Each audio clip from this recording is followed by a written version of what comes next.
Olá, o Lar do Amor apresenta Programa Evangelho no Lar online, nosso encontro familiar com Jesus. Você pode acompanhar a transmissão pelos grupos de WhatsApp, YouTube e pelo site do Lar do Amor. Sejam muito bem-vindos e é com muito carinho e com muita alegria que damos início a mais um culto do Evangelho no Lar. Meu nome é Carlos Brenlia. O objetivo do culto do Evangelho no Lar é de reunir com aqueles que convivemos diariamente em nossos lares, nos confraternizar, estudar e refletir sobre o Evangelho de Jesus. É também receber o amparo necessário diante das dificuldades materiais e espirituais, estarmos sob a assistência de nossos amigos espirituais, mantermos a harmonia em nossas casas e nossas mentes em equilíbrio. É termos um encontro com Jesus, trazendo o hábito da vigilância e da oração. O Evangelho no Lar pode ser realizado uma vez por semana, pode ser feito em família ou individualmente. De preferência, escolher, se possível, o mesmo dia e o mesmo horário para realizá-lo. Não se esqueçam também de deixar copos de água ou uma garrafinha de água em cima da mesa, para que seja fluidificada pelos nossos amigos espirituais. Vamos buscar um lugar em nossas casas bem calmo, tranquilo, reservado e de pouco barulho. Antes de começarmos o culto do Evangelho no Lar, podemos ler pequenas mensagens doutrinárias que tenhamos à mão. Neste momento eu tenho em mãos Ceifa de Luz, de Francisco Cândido Xavier, pelo Espírito Emmanuel. Abri a página 105, mensagem 29 do meu livro, que diz: Compreensão. Ainda que eu falasse as línguas dos homens e dos anjos e não tivesse caridade, seria como um metal que soa ou como o sino que tine. Paulo, 1 Coríntios, capítulo 13, versículo 1. Parafraseando o apóstolo Paulo, ser-nos-á lícito afirmar ante as lutas renovadoras do dia a dia. Se fala nos variados idiomas do mundo e até mesmo na linguagem do plano espiritual, a fim de comunicar-me com os irmãos da terra e não tiver compreensão dos meus semelhantes, serei qual gongo que soa vazio ou qual martelo que bate inutilmente. Se cobrir-me de dons espirituais e adquirir a ponto de transplantar montanhas, se não tiver compreensão das necessidades do próximo, nada sou. E se vier a distribuir todos os bens que acaso possua, a benefício dos companheiros em dificuldades maiores que as nossas, ou entregar-me à fogueira em louvor de minhas próprias convicções e não demonstrar compreensão em auxílio do que me cercam, isso de nada me aproveitaria. A compreensão é tolerante, prestimosa, não sente inveja, não se precipita e não se soberbece em coisa alguma. Não se desvaira em ambição, não se apaixona pelos interesses próprios, não se irrita, nem suspeita mal. Tudo suporta, crê no bem, espera o melhor e sofre sem reclamar. Não se regozija com as injustiças e sim procura ser útil em espírito e verdade. De todas as virtudes permanecem por maiores a fé, a esperança e a caridade. E a caridade, evidentemente, é a maior de tudo. Entretanto, urge observar que se fora da caridade não há salvação, sem compreensão, a caridade falha sempre em seus propósitos, sem completar-se para ninguém. Bom, depois dessa maravilhosa leitura que toca o coração, vamos fazer uma oração. Agora, meus amigos, vamos nos sentar em um lugar confortável, relaxar o nosso corpo, fazer uma respiração profunda, esvaziando nossa mente de tudo que nos aflige nesse momento. Vamos elevar nossos corações ao Pai de infinita bondade e amor, conectando os nossos pensamentos a Deus. Vamos pedir ao nosso Pai que possamos trabalhar os nossos sentimentos de amor ao próximo e aprender a compreender as necessidades dos nossos irmãos, que possamos abraçar a palavra do apóstolo Paulo. A caridade é uma tarefa que ajuda o próximo e nos aproxima a Deus, aos bons espíritos, trazendo sempre novas oportunidades de promover o bem sem olhar a quem. Agradecemos sempre, Pai, pelas oportunidades de aprendizado. Bendita seja o Teu amor para conosco. Esteja agora e sempre ao nosso lado. Que assim seja. Hoje leremos o capítulo 11 do Evangelho segundo o Espiritismo, Amar o próximo como a si mesmo. Vamos falar sobre o egoísmo. Quem tiver o Evangelho em mãos, podemos acompanhar a leitura de hoje. O egoísmo, item 11. O egoísmo, esta chaga da humanidade, tem que desaparecer da Terra porque impede o seu progresso moral. É ao Espiritismo que está reservada a tarefa de fazê-la elevar-se na hierarquia dos mundos. O egoísmo é, pois, o alvo para o qual todos os verdadeiros crentes devem apontar suas armas, sua força e sua coragem.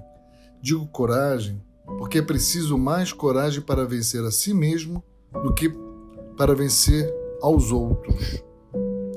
Que cada um, portanto, empregue todos os esforços a combatê-lo em si, certo de que esse monstro devorador de todas as inteligências, esse filho do orgulho, é a fonte de todas as misérias terrenas.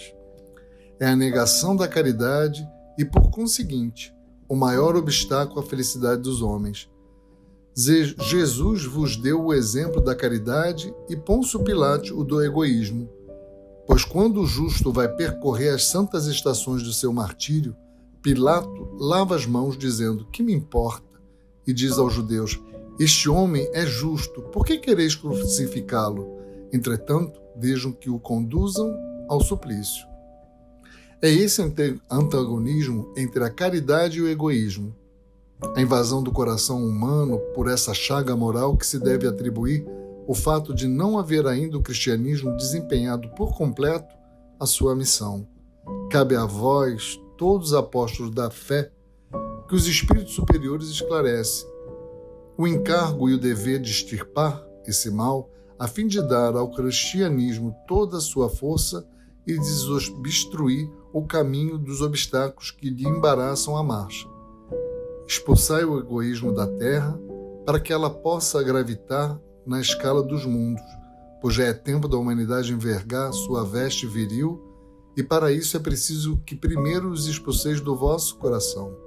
Emmanuel, Paris, 1861. Item 12.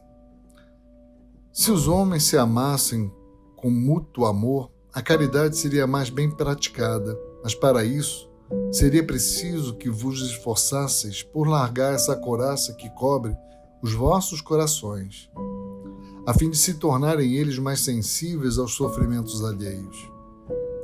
A rigidez mata os bons sentimentos.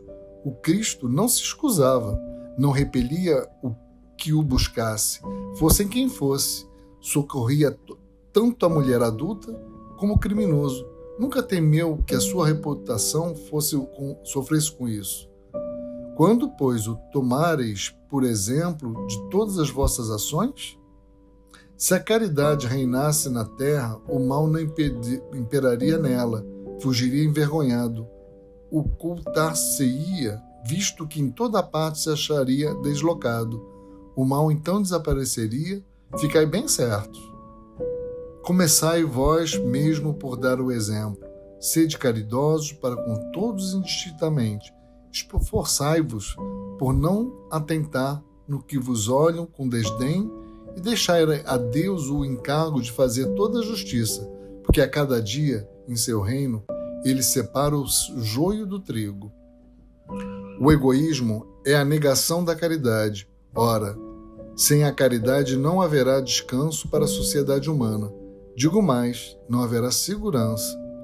Com o orgulho e o egoísmo que andam de mãos dadas, a vida será sempre uma carreira que vencerá o mais esperto, uma luta de interesses em que as mais santas afeições serão espizinhadas, em que nem os sagrados laços da família são respeitados. Pascal, Sam, 1862. Vamos começar a comentar que Kardec nos traz através deste capítulo. No item 11, o egoísmo se baseia no sentimento de interesse pessoal, constitui a negação da caridade e, por isso, o maior obstáculo ao progresso moral. Para a felicidade dos homens é necessário combatê-lo através de um processo de reforma íntima que os torne mais sensíveis às necessidades e sofrimentos do próximo. Emmanuel afirma que o egoísmo impede o progresso moral da Terra, deve ser o alvo para o qual todos os verdadeiros crentes devem dirigir suas armas, suas forças e coragem. Precisamos de coragem para vencer a nós mesmos, mais difícil que vencer aos outros. Filho do orgulho, prossegue o instrutor, é a fonte de todas as misérias terrenas. É o maior obstáculo à felicidade dos homens. Jesus exemplificou o amor, a caridade, deixando de se matar para ajudar a humanidade a compreender a lei divina, enquanto Pôncio Pilatos, que reconhecia ser Jesus justo, tendo perguntado aos judeus por que queriam crucificá-lo por egoísmo, não se prejudicar em sua carreira política, para não se desgastar perante de seus chefes, lavou as mãos, deixando de dar sua contribuição em favor do bem e do progresso. O instrutor conclama a todos a combater o egoísmo no íntimo de cada um, para que a Terra possa elevar-se na escala dos mundos. Em que se apoia o egoísmo e por que ele impede o progresso moral? O egoísmo tem como base o sentimento de interesse pessoal e impede que no coração do homem se desenvolva outros sentimentos mais nobres, como a fraternidade e a caridade, entravando assim o progresso moral.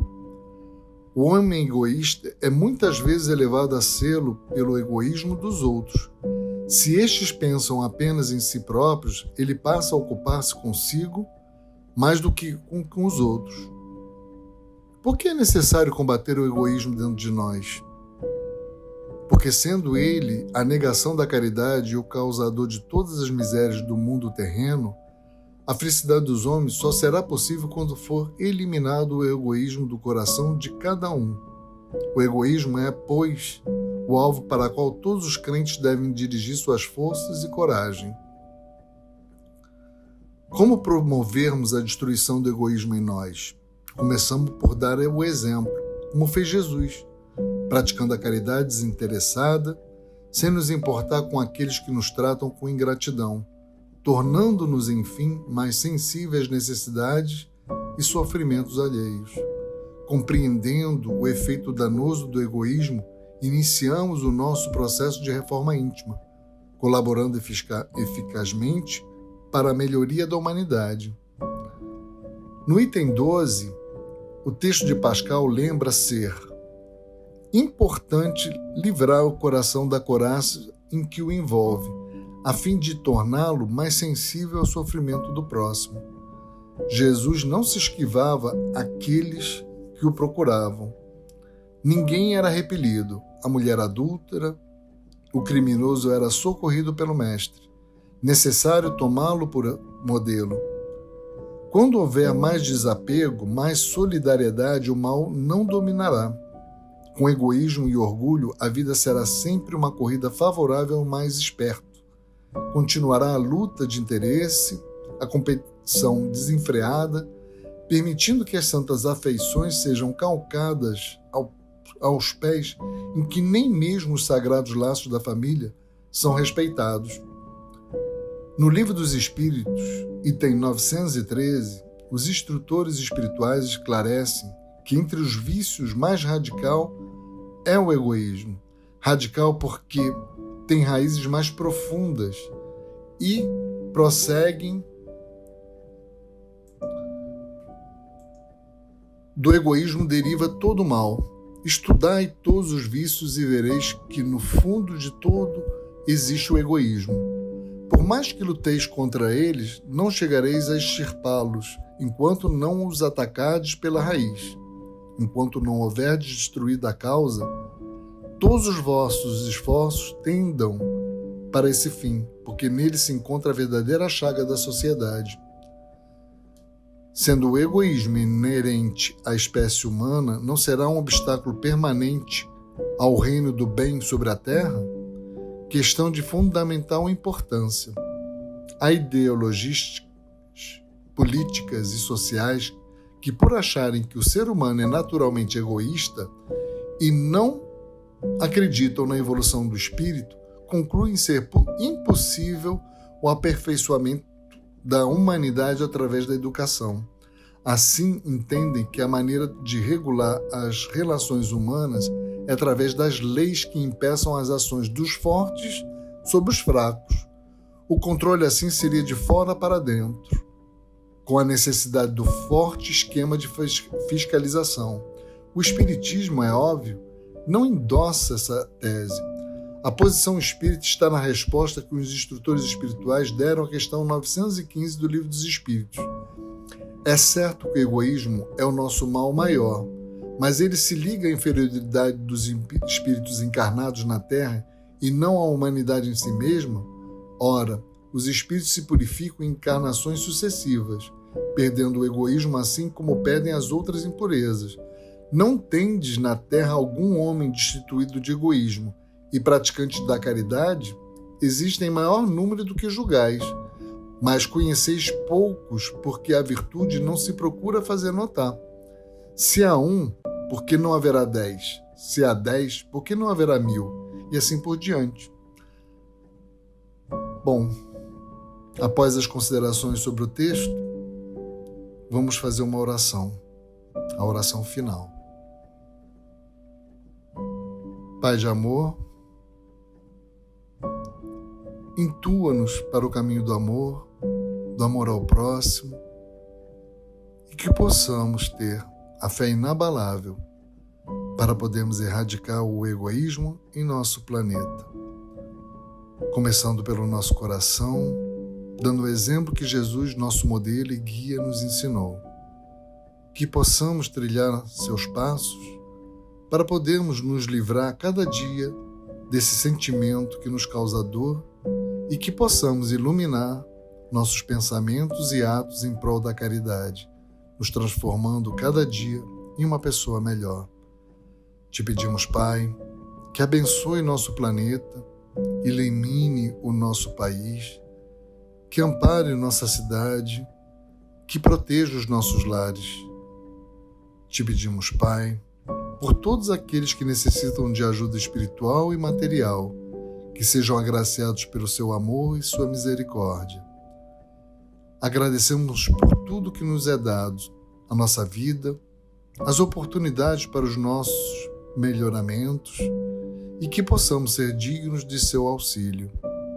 Pedimos também que nossas águas sejam fluidificadas pela falange de Bezerra de Menezes, trazendo tratamento ao nosso corpo mental, espiritual e carnal. Que a paz esteja conosco, que assim seja.